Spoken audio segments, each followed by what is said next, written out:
Colleagues, I welcome you to today's sitting. On Tuesday, 15th April 2025, Parliament passed the Sugarcane Amendment Bill 2023 that will provide for self-regulation of the sugarcane industry by a stakeholder council. The activities of the council shall be funded by the sugarcane outgrowers and sugarcane millers in the ratio to be determined by the minister in consultation with the council by regulations. 2. The usage of the funds of the council shall be determined by the minister in consultation with the council by regulations. Since we are not establishing a new fund, we concur with the proposal by the member. I would propose that maybe we can leave the council to determine that instead of the minister determining. We needed the minister to make the regulation. So it is determined by regulation and it is in consultation with the council. So if you do not have the council, you can't move to make the regulation. What about instead of saying in consultation with, we say on recommendation? You are saying that they tell you, you write. That's recommendation.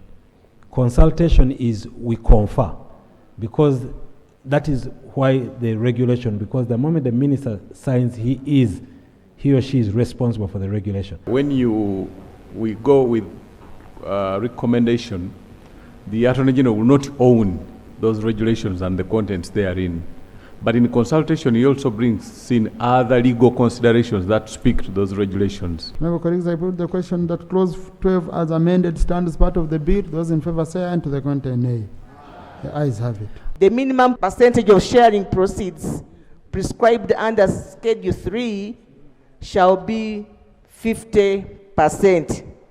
Justification: to stagger the application of the minimum percentage of 55% for 2 years to enable the industry to adjust operations before the percentage takes effect. Chair, we agree to the amendment. Honorable colleagues, I now put the question that a new clause be inserted in the bill as proposed. Those in favor say aye, and to the contrary nay. The ayes have it. In the sitting, the Deputy Speaker, Thomas Taebwa, called on the Ministry of Finance to avail funds for the purchase of a positron emission tomography PET machine used for early cancer detection and monitor treatment, while responding to a report of the Committee on Health on the Ministerial Policy Statement for the 2025-2026 financial year. The committee recommends that a total of 3.2 trillion, excluding KCCA, Uganda Commission, local government PHC, of which 1.628 is recurrent, that includes pension, gratuity and areas, and 1.61 is development expenditure. The issue of the PET machine, that's something we agreed upon here, and we must sort out. I hope we can stand our ground on that. We work with finance, that the money for the PET machine must be provided. This business of sending people abroad for cancer treatment when it has already gone far, yet it could have been detected much early, we can't continue with that. Several colleagues here have been asking me, where are wheelchairs for people with disabilities? Minister of Health, when will you ensure that people with disabilities in this country have access to these services at affordable prices?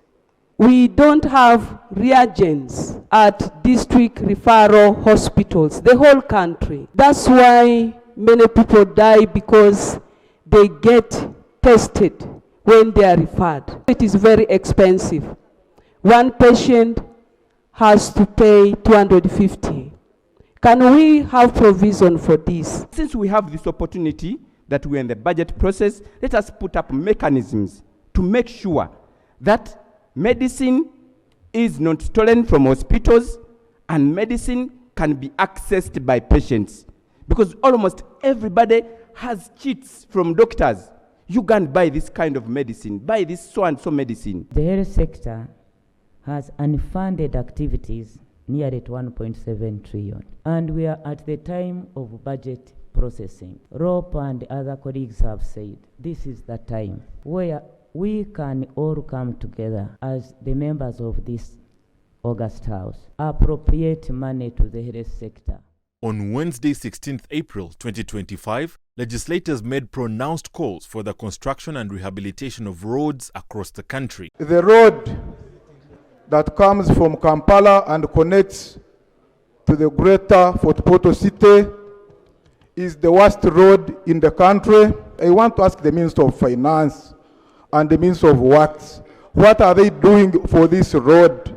As we talk now, the contractor has abandoned the road. Our road of about 50 kilometers from Simu Corner going up to Bufumbo, bordering Kapchora district, winding up to Bulago, which borders with the Mount Elgon National Park, with a tee-off to Buluganya up to Buyaga Town Council, where it joins the main road, was put in the manifesto in the year 2016. In 2021, the road was removed from the manifesto. His Excellency the President pledged that being a difficult terrain, let's use low-cost sealing technology. We welcomed that. But as I talk up to now, Right Honorable, I don't see our road surfacing anywhere. Mbarara City is blessed to have riverways through it. But with it, there are about 4 bridges. But of those, the 3 are very critical.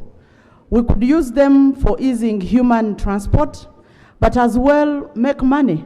When people go to Paris, to Sydney, they are clamoring to London. They are all over all those bridges for tourist attraction, but as well making money.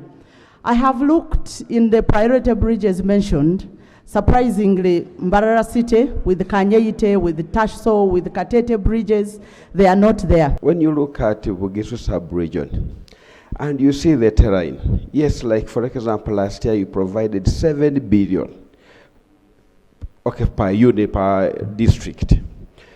But when you talk about when all that is put, the following day it is all swept away by the rains. We have always put in our plan that why can't we provide low-cost sealing for those roads? We can go slowly, but we shall reach there. Arua City and other cities in the country have no road equipments. So I have not seen the committee come up strongly with a budget for road equipments for the 10 cities in this country. It will be prudent for them to have that factored in. Thank you that you're working on the road from Luwero to Butarangu, but most people on that road are not yet compensated. And that road is supposed to have a second phase from Butarangu to Ngomath to Masindi. Where is the second phase? And also we are supposed to work on the road from Chisule, Nakaseke, Kapeka. That is a presidential pledge. We have had roads that have been in the budget, identified for over 5 consecutive financial years, and they are identified as priority, unfunded priority roads. And Right Honorable Speaker, these roads remain unfunded priority. For example, Bududa Sachula Road. It appears in the budget this year, next year, the other year, and nothing is done. So there is no equity in the distribution of road network in this country. Lao is the 3rd in payment of tax in this country. But our road bitumen coverage is 3%. And mainly, these are roads that the former governments have constructed. Since the inception of this government, it's only Apache Renkunye Road. I request that Lira, Aloy, Abim, Kotido Road be especially put in this budget. Traffic congestion, I said, is costing 1.5 billion in this country, in Kampala here. There is no action. So if we pass this kind of thing, what kind of parliament shall we be? We are all stuck in congestion on streets of Kampala, killing 4 hours, and you come and pass this kind of thing and say it must go to budget committee for harmonization. Jam in Uganda, we lose 240,000 man-hours, according to Collins, a UK-based company. We lose 240,000 man-hours every day. And this comes to 10 trillion every year. The good news now, I have had a discussion with these colleagues of finance. In the supplementary, some resources have been put so that we can be able to activate those that we are committed, so that you, honorable colleagues, will have something to explain to the people. It is delayed, all right, but it has come. From 1,000 kilometers that we inherited to now about 7,000. The trajectory is good. The most important thing that I need this Honorable House to do is to pass these resources, and before we harmonize and pass, we want 3/4 of the resources that come to the ministry to go for maintenance of what we have achieved. In his communication to the House, the Deputy Speaker, Tue.15, expressed concern over the unfair mode of business for Ugandans dealing in the rice business. There are groups of people who go form companies and get withholding tax exemptions. They don't deal in rice. Then they sit at the border and start collecting tax on behalf of government. The Committee on Trade handled the matter, and all this was stopped. And there was calmness and fairness in the trade of rice, especially from Tanzania. When you go touch these people, they run to court and get court injunctions. Today I talked to the Commissioner General of URA. He said, we defeated them in court, but they didn't even have money to pay us, despite making billions, which they share through certain chains.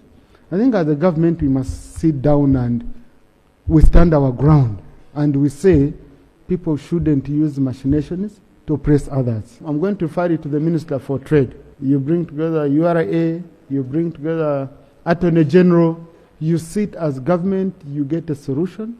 If anyone wants to trade in rice, if there are few with exemptions, also give others, they get exemptions, so that you have a level playing field. On Thursday, 17th April 2025, lawmakers tasked the Ministry of Public Service to clean up the payroll of police officers in a bid to put an end to complaints of unpaid salaries of officers, following a statement of the Minister of Defense and Internal Affairs presented by State Minister for Industry, Honorable David Bahati. Police officers are regularly paid their salaries at the end of each month. However, there are some cases of salary delays affecting individual officers due to circumstances that vary from one officer to another.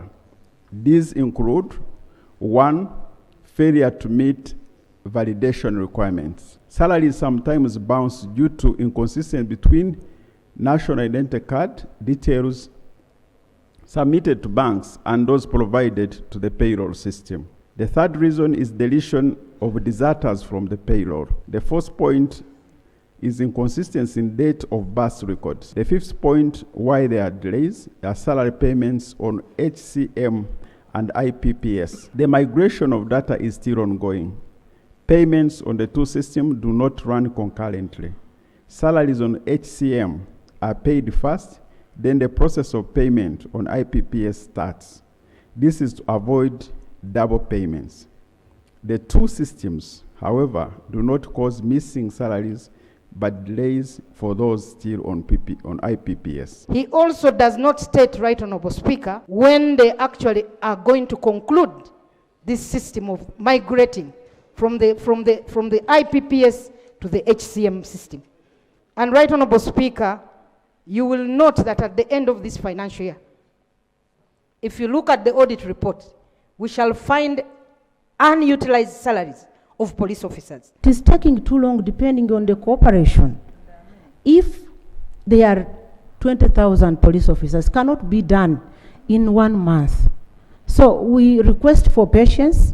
Each entity is handling their human resource.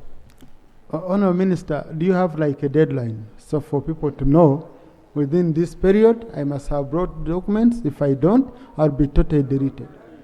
Right Honorable Speaker, I don't want to give an answer for the sake of giving it.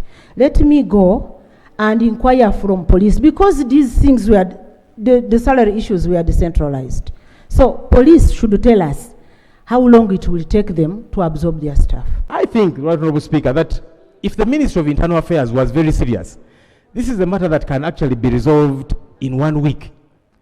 Because even according to your statement, you know a couple of those who are having challenges. Meet them, deal with this matter in a week's time. It's possible, because government is the one with whom the buck stops.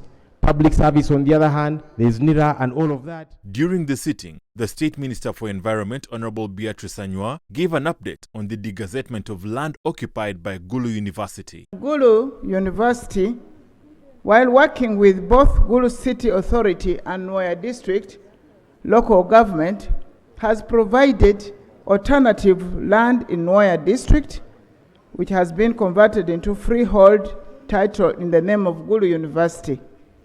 Both the lands have been surveyed. The pending intervention is for the NFA, National Forest Authority, Gulu City Authority, and Gulu University to complete the undertaking, the environment and social impact assessment for both the Gulu Central Forest Reserve and the alternative land in Nwaya, which shall be submitted to NEMA for final approval, and subsequently this status shall be submitted to Cabinet for approval. Our major interest, Honourable Minister, is that you support the investor.